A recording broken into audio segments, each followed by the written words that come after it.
Assalamualaikum warahmatullahi wabarakatuh. Salam warahmatullahi wabarakatuh. Bertemu lagi dalam Bisa Bagus, Bincang Santai bareng Gus, sebuah program yang diinisiasi kawan-kawan BPID Kemenak Kota Malang.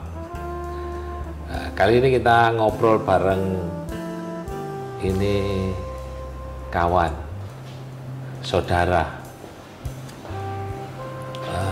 Dulu sama-sama berjuang di KUA, tapi sekarang jadi artis ibu kota. Pak Kiai Dr. Agus Suryo Suripto, Kasubdit Keluarga Sakinah terus Bimas Islam Kementerian Agama Pusat. Nah, ini beliau dengan saya ini dulu termasuk yang ikut menginisiasi adanya komputerisasi data yang sekarang ini menjadi SIMKah Web. Nah, kita ini termasuk berdua yang ikut berjuang, Bapak Talas. Para hadir, ini Mbah Suryo ini datang ke Kota Malang dalam rangka kerjasama dengan UIN Maliki Malang untuk memperbanyak fasilitator bimbingan perkawinan. Nah, ini Kota Malang ini juga termasuk yang tingkat perceraiannya lumayan tinggi.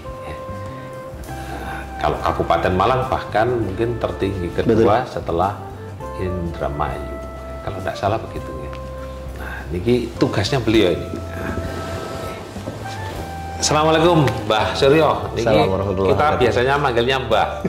Nah, ini mbahnya KUA se-Indonesia. Kalau Raja Hulu itu Gus Adib, ini mbahnya. Beberapa kali Kemenak Kota Malang ini dikonfirmasi mulai wartawan, akademisi berkaitan dengan kita punya daerah di sini ini di Kedung Kandang itu yang tingkat perkawinan mudanya sangat tinggi. Betul. Kemudian tingkat stuntingnya lumayan tinggi. Bahkan kemarin ada kritik keras dari Pak Wali Kota terdahulu sebelum PJ ini, karena ada satu SMP itu yang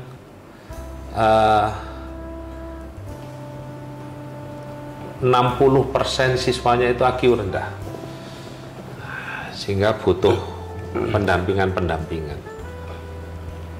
termasuk stunting yang sekarang. Nah, ini sebenarnya apa strategi Kemenak dalam hal ini Dirjen Bimas Islam terkait dengan menekan pernikahan dini, karena ini temannya Pak Yaya ini biasanya pokoknya bisa baca Quran kawin. Jadi surutun nikah itu sudah belajar banjiku ya. Banjiku Jabat Zainal. Belajar Quran itu sudah beres, nikah.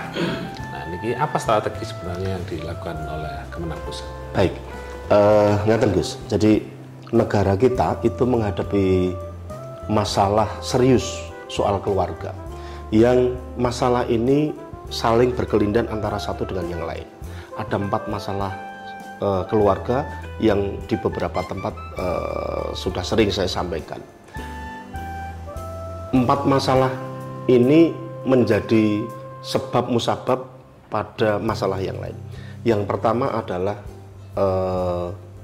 angka perceraian yang tinggi. Di Indonesia angka perceraian itu menyentuh angka 24,8%. Jadi kalau bisa disederhanakan, 1 dari 4 keluarga di Indonesia itu berakhir di pengadilan agama. Itu masalah pertama. Masalah yang kedua, akibat dari keluarga yang bercerai ini kemudian anak-anaknya menjadi anak-anak yang mencari jati diri di luaran. Karena di rumah sudah tidak bisa nyaman, maka dia mencari kenyamanan di luar, yang akibatnya menjadi problem yang kedua di masyarakat. Apa itu? Tingginya perkawinan anak di Indonesia. Perceraian tadi ada 3 provinsi yang selalu menduduki peringkat pertama. 1 Jawa Timur, kedua Jawa Barat, dan ketiga Jawa Tengah. Atau berikutnya Jawa Barat nomor 1, Jawa Timur nomor 2, Jawa Tengah nomor 3. Jadi bocah telu nih, ini ku ya gregetno kabeh itu. Yang kedua, tingkat perkawinan anak yang paling tinggi itu ya Jawa Timur. Yang kedua Jawa Barat, yang ketiga Jawa Tengah. Kembali bocah telu ini ya sama-sama menduduki peringkat tertinggi di Indonesia di perceraian dan perkawinan anak. Akibat dari perkawinan anak karena mereka kesehatan reproduksinya tidak diperhatikan dengan baik, pengetahuan tentang membentuk keluarga sakinah juga sama sekali tidak punya. Anak-anak yang harus bertanggung jawab mengelola keluarga, istri dan anak-anaknya pasti tidak akan mempunyai kepedulian yang tinggi sebagaimana kalau orang dewasa, sehingga kemudian anak-anak yang dilahirkan itu menjadi anak-anak stunting. Problem ketiga di Indonesia dan yang problem terakhir adalah ya karena masih anak-anak mengelola dinamika keluarga tidak bisa, tingginya kekerasan di dalam rumah tangga. Nah, satu dan lain masalah ini selalu berkelindan. KDRT menyebabkan perceraian, perceraian menyebabkan perkawinan anak menyebabkan stunting. Nah, lalu apa yang harus dilakukan oleh strategi yang dilakukan oleh Kementerian Agama? Kita mencoba mengurai bahwa asal muasal dari permasalahan ini adalah pengetahuan tentang membangun keluarga sakinah yang tidak dimiliki oleh calon pengantin. Ya kan? Jangankan demikian, dulu ketika kita ketika kita menikah, modal terbesar kita ketika menikah apa?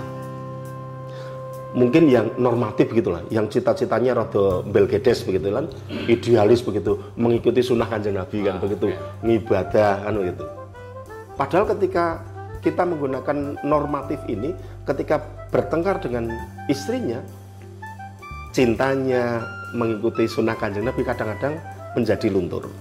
Atau yang kedua, merasa bahwa saya sudah bekerja, saya bisa menghidupi diri saya sendiri dan calon istri saya, maka saya berani untuk menikah. Dan yang paling besar dari modal anak sekarang ketika berumah tangga apa? Nekat. Yang penting wani gitulah, bonek gitulah. Nah, ini tidak didasari dengan pengetahuan mereka untuk membangun keluarga yang sakinah. Bagaimana saya membangun keluarga hidup dengan orang yang sama sekali tidak kita kenal sebelumnya, yang mempunyai kepribadian yang berbeda, mempunyai sifat yang berbeda, kebiasaan yang berbeda, tiba-tiba hidup dalam satu rumah dengan kita. Ketika ada masalah, kita tidak punya kemampuan untuk mengelola dinamika keluarga. Kita kan tidak, kalau padu dengan istri, itu ya kan angger padu begitu saja, wayai rampung. Tetapi kita tidak punya pengetahuan bagaimana cara menyelesaikan konflik itu dengan bermartabat. Menyelesaikan konflik, tetapi tetap menghormati, memposisikan istri sebagai orang yang bermartabat, sebagaimana kita menginginkan diri kita sebagai orang yang bermartabat. Nah, inilah yang kemudian dilakukan oleh Kementerian Agama. Bagaimana kita bisa memberikan asesmen kepada calon-calon pengantin agar mereka mempunyai awareness, kesadaran untuk mempersiapkan keluarganya. Kalau ini dilakukan kepada seluruh calon pengantin, dan ini sudah kita lakukan sejak tahun 2018 ya, 2018, ada satu kabar gembira Gus. Tahun 2023 angka perceraian kita menurut data BPS kita sudah turun 10,02%. Ini menurut saya kabar yang sangat menggembirakan. Nah, Kementerian Agama tentu tidak bisa bergerak sendirian. Karena apa? Karena tanggung jawab ndandani, bahasa ideal nih, tanggung jawab ndandani masyarakat itu tanggung jawab siapa? Tanggung jawab semua mestinya. Tanggung jawab semuanya. Makanya ketika UIN Malang mengajukan kerjasama untuk turut serta membentuk fasilitator agar mahasiswa yang ada di UIN Malang, dan ini kita harapkan bukan hanya di Fakultas Syariah, semuanya akan melakukan hal yang sama, kami sangat berterima kasih sekali. Karena apa? Karena adik-adik mahasiswa kita, anak-anak mahasiswa kita, paling tidak kita sudah memberikan bekal mereka bahwa gambaran besok ketika menikah itu jangan hanya melihat gambaran yang enak-enak baik. Tapi itu Mbah, itu kalau nanti bisa kolaboratif, ini aku tambah ganteng. Artosipun gini, umpama nanti ini sudah berjalan, salah satu prioritas rekrutmen penghulu itu sarjana syariah yang punya sertifikat fasilitator. Jadi ada katakanlah seumpama pemberkasan itu ada poin-poin, mungkin yang sudah ikut ini ada poin tambahan begitu. Itu tentu sebuah gagasan yang menurut saya sangat luar biasa sekaligus. Tetapi sebelum sampai di situ, ada satu hal yang kami banyak belajar di Kemenak Kota Malang karena mempunyai family corner. Yang ini harus saya duplikasi ke Kemenak-Kemenak yang lain. Ini yang kami gaungkan di beberapa provinsi bahwa ada sebuah media yang dapat dimanfaatkan oleh masyarakat sebelum mereka melangkah lebih jauh ke pengadilan agama. Ini loh, Kementerian Agama Kota Malang punya pojok family corner yang di situ orang bisa, bisa konsultasi, bisa diskusi, bisa tanya apapun permasalahan-permasalahan yang ada di keluarga. Tentu kami yang harus banyak belajar dengan Kota Malang. Memang itu dasar pemikirannya begini, Pak. Kalau kita ini menggantung kepada pemerintah, tentu bahasanya ono anggarannya ora. Betul.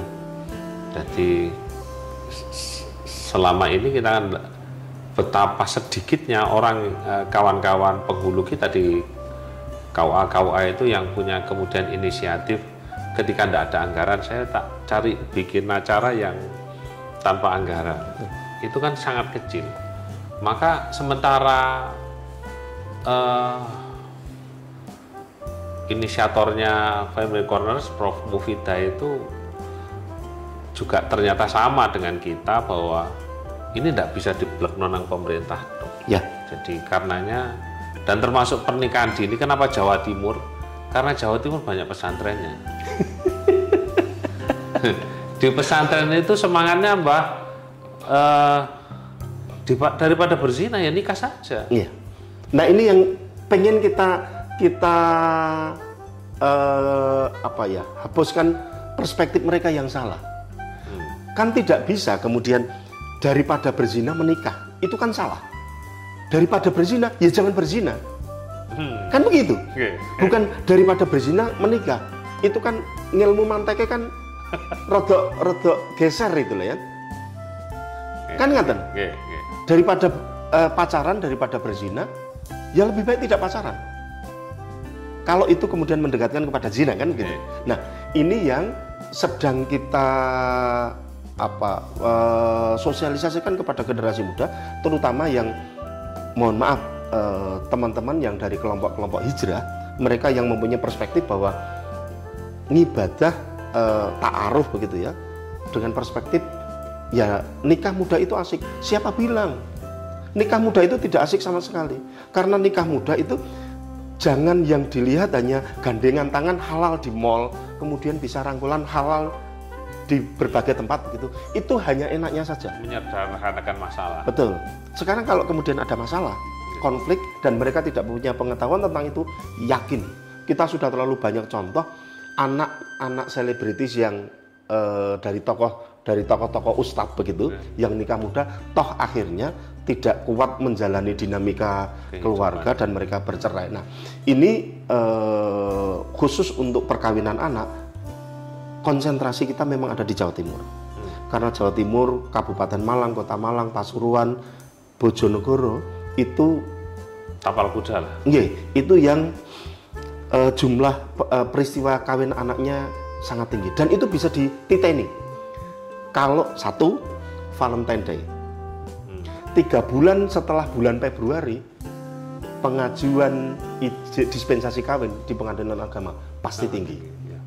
Yang kedua, ketika setelah kelulusan, lulusan SMA 3 bulan setelah itu pengajuan dispensasi kawin sangat tinggi. Nah, konsentrasi dan perhatian Kementerian Agama ke Jawa Timur ini akan lebih kita fokuskan, lebih kita katakanlah kalau perhatian kita di provinsi-provinsi yang lain tidak sebesar yang kami lakukan di Jawa Timur.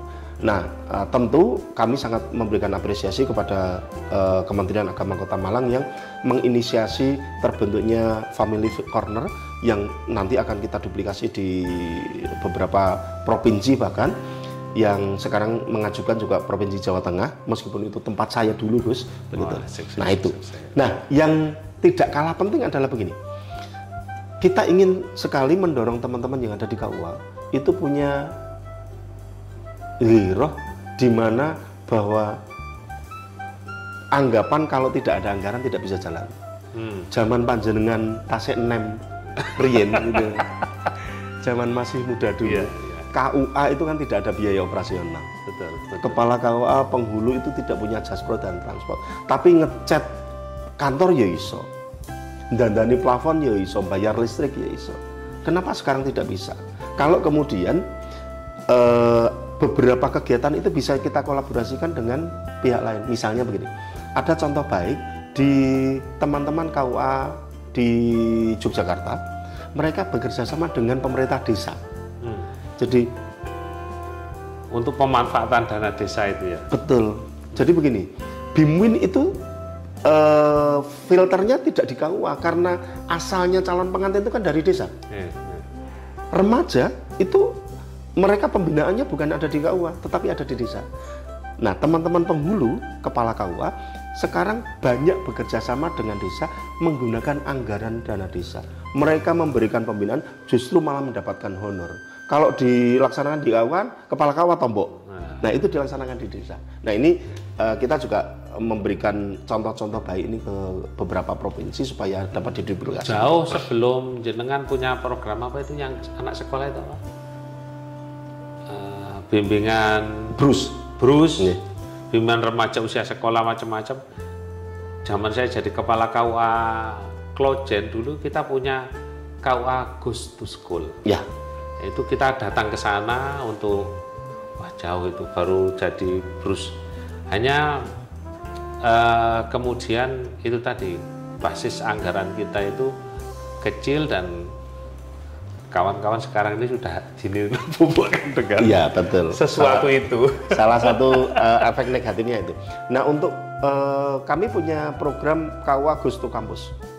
Yang ini sudah kita laksanakan di Jakarta, kemudian di Jawa Tengah, dan kemarin di UIN Malang itu. Besok setelah pelaksanaan ibadah haji, kita akan melaksanakan KUA Goes to School itu di Gresik. Harapan kita akan lebih memasifkan ini kerjasama dengan sekolah-sekolah. Jadi cost sharing begitulah. Kalau misalnya sekolah-sekolah, dan ini saya kira para kepala sekolah, kepala madrasah bisa memanfaatkan ini, Bapak dan Ibu sekalian, untuk memberikan edukasi bagaimana bimbingan yang kami lakukan kepada remaja supaya remaja-remaja itu mempunyai self awareness, kesadaran untuk mengelola dirinya sendiri. Itu yang sangat penting. Insya Allah sebentar lagi ini kita sudah punya program itu, Mbah. Jadi kebetulan fasilitator Mas Makfur itu kan betul kawan. Jadi nanti saya minta untuk ke madrasah-madrasah kita lah, minimal yang negeri-negeri itu ada edukasi untuk brusnya itu. Cuma mungkin Mbak. Jadi kalau orang-orang yang sudah sadar itu kan ya sudahlah. Tapi mungkin ada stimulan. Jadi kalau dulu kan ada KUA teladan. Gimana kalau ada semacam penghargaan? Jadi katakanlah ini levelnya bisa diduplikasi apa enggak? Kalau levelnya enggak bisa diduplikasi, minimal ada kewajiban Kemenak kotanya untuk memberikan penghargaan kepada madrasah, kepada KUA-nya ya. KUA-nya. Nanti kalau sudah levelnya bisa diduplikasi oleh provinsi kawan seprovinsi ada kewajiban untuk itu sampai nanti ke nasional. Menurut saya itu karena nanti membangun semangat kayaknya. Jadi ini kan ada satu program prioritas Gusmen, KUA revitalisasi, yang itu menjadikan saya harus tambah jauh ke Jakarta gitu. Tapi tidak apa-apa, karena dengan program itu kita bisa merevitalisasi peran-peran KUA agar lebih vital, lebih mempunyai kemanfaatan yang ada di masyarakat, bukan hanya ngurusi soal nikah saja. Termasuk diantaranya adalah memberikan bimbingan kepada remaja-remaja. Dan itu tahun kemarin kita sudah memberikan award, memberikan penghargaan bagi KUA yang mempunyai prestasi kemanfaatan besar kepada masyarakat. Termasuk diantaranya yang dilakukan oleh Mbah Ali di Banjarnegara, itu adalah memberikan bimbingan remaja usia sekolah itu KUA-nya yang proaktif ke madrasah-madrasah. Sebetulnya simpel sekali, Gus. Dulu ketika saya masih di Banjarnegara, kepala madrasah itu saya panggil. Saya panggil, kasih bimas, kepala KUA ketemu, ngadakan brus, kepala madrasah ngerti perintah gitu, kepala kemenak kan mesti budak. Itu kemudian nular kepada sekolah umum, bukan hanya madrasahnya, madrasah kelar. Sekarang justru sekolah-sekolah sekolah umum dan sekolah swasta, mereka tergerak hatinya. Kalau anak-anak dulu di sekolah itu nyun sewu agak nakal begitu ya, setelah diberikan bimbingan bahwa mereka harus mengelola dirinya sendiri, mengelola masa depannya, bahwa mengejar cita-cita itu jauh lebih penting daripada hanya sekedar pacaran atau hura-hura begitu. Perspektif anak-anak itu jadi berubah, dan itu saya yakin bisa diduplikasi dimanapun itu. Mbak, ini kan khusus kasus untuk Jawa Timur. Ada enggak rencana jenengan ini untuk masuk ke pesantren-pesantren? Karena gini, rata-rata kita ini banyak orang-orang pesantren itu punya dalil. Kanjeng Nabi itu nikah dengan Sayyidah Aisyah 6-7 tahun. Meskipun itu debatable, karena ternyata ada fakta-fakta baru. Umur Sayyidah Aisyah ketika menikah itu umur 18-19 tahun, sebagaimana di buku Lentera terbitan Lirboy yang didampingi langsung oleh Habib Lutfi bin Yahya. Nah itu ada enggak? Karena saya memandang begini, para dai-dai itu kayaknya lebih caspleng ketika menyampaikan dengan dalil-dalil agamanya. Jadi seperti juga kenapa kita tidak mencoba dengan bahasa pesantren itu, mengambil pendekatannya Abu Hanifah Ibnu Sabromah yang mengatakan nikah anak itulah manfaat Allah karena belum ada hajah, dan itu tidak bisa disebut sunnah seperti itu, dibanding kayak Syafi'iyah kita ini mayoritas kan pokoknya nikah lebih baik nikah daripada kepingin terus ekspresinya dengan zina. Saya kira kami akan mengembangkan intervensi bimbingan kepada masyarakat ini melalui dunia pesantren. Meskipun ini tidak bisa, kami baru melaksanakan piloting lah katakanlah, misalnya di Jawa Timur, kita akan mencoba nanti melakukan piloting ini di beberapa pesantren. Karena kalau di pesantren kan, kalau di Jawa Timur kan pesantren itu memegang peranan sangat penting.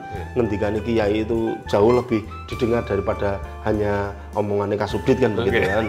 Apa meneh mung kepala kemenak kabupaten atau kota kan begitu. Pokoknya Kasubditnya gak kumpluan. Matur nuwun sekali, ini insight yang sangat bagus sekali bagi saya Gus. Karena di beberapa ulama-ulama yang sudah kaliber nasional itu, mereka selalu mengkritik kenaikan umur dari 15 tahun ke 16 ke 19 itu. Mereka mengkritik keras bahwa pemerintah itu dianggap tidak peduli dengan pencegahan perzinaan. Jadi seolah-olah pencegahan perzinaan itu jalan satu-satunya nikah itu.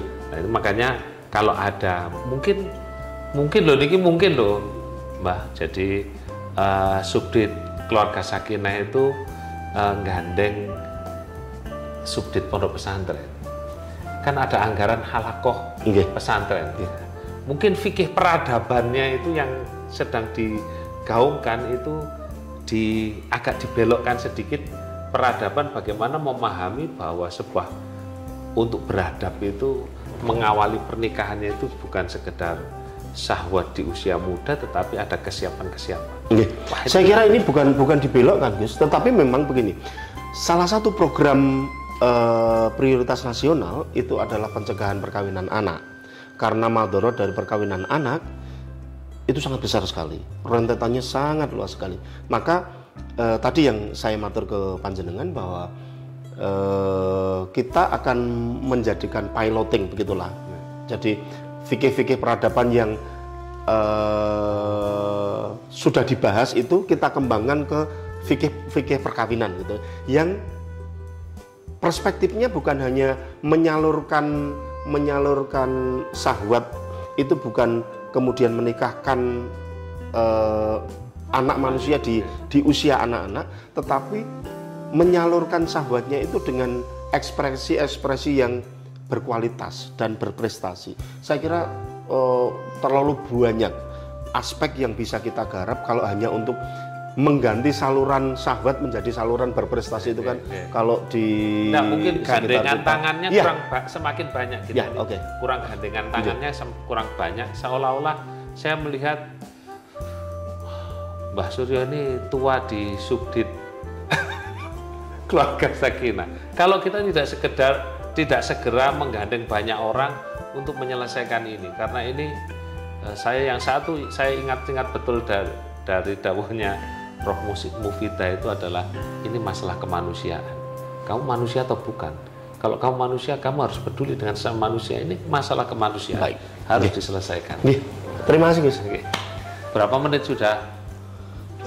Oh, 25. Wah, sudah banyak sekali ini, sudah di 25 menit. Cukup ini. Kalau sama Mbah Suryo ini 24 jam tidak selesai ini. Biasanya kita sambil ngopi. Karena saya tidak merokok, Mbah Suryo kayaknya sudah tidak merokok ya? Ya, nggak ngerokok kalau di sini, Gus. Nanti kalau keluar ngerokok lagi gitu. Oke. Jadi para pemirsa yang dimuliakan Allah, ini momen penting ya. Sebenarnya Mbah Suryo hanya kepingin silaturahim kawan lama, tetapi kita minta untuk ngobrol-ngobrol yang obrolan ini bisa didengar banyak orang. Ya, saya pikir bisa memberikan manfaat yang lebih dan bisa menjadi masukan untuk Kemenak Kota Malang. Ya, moga-moga didoakanlah ini ZIWBK-nya kita bisa lolos tahun ini. Amin. Ya, karena ini juga bisa jadi senjata kita untuk dakwah. Jadi kalau kita tidak berprestasi, kemudian dakwah birokrasi itu agak berat. Makanya kita perlu terus berdakwah, berinovasi. Nah, ini termasuk bagaimana kita mengembangkan masalah-masalah yang kita hadapi itu dengan penyelesaian-penyelesaian yang sangat elegan dan indah, termasuk bagaimana kita menyelesaikan kasus stunting, nikah muda, dan banyak hal yang berkaitan dengan keluarga. Terutama kita punya masalah di pengadilan agama, biasanya ada namanya mediator, dan mediator itu ternyata juga lebih banyak formalitasnya dibanding membantu menyelesaikan. Alasan mereka, saya sudah bayar, kenapa harus disuruh rukun lagi? Nah, ini yang memang butuh sosialisasi terus. Moga-moga bermanfaat. Demikian bisa bagus kali ini karena Pak Kasubditnya sedang tergesa-gesa, sebentar-sebentar lihat jam, ketinggalan pesawat. Saya malah berharap ketinggalan pesawat. Astagfirullahaladzim. Ya. Biar nanti ke Jakartanya bareng saya lah di hari Jumat. Insya Allah hari Jumat saya berangkat, Mbah. Oh, nggih. Doanya gitu. Kula mboten budal. Demikian, moga-moga memberikan manfaat. Assalamualaikum warahmatullahi wabarakatuh. Salam integritas.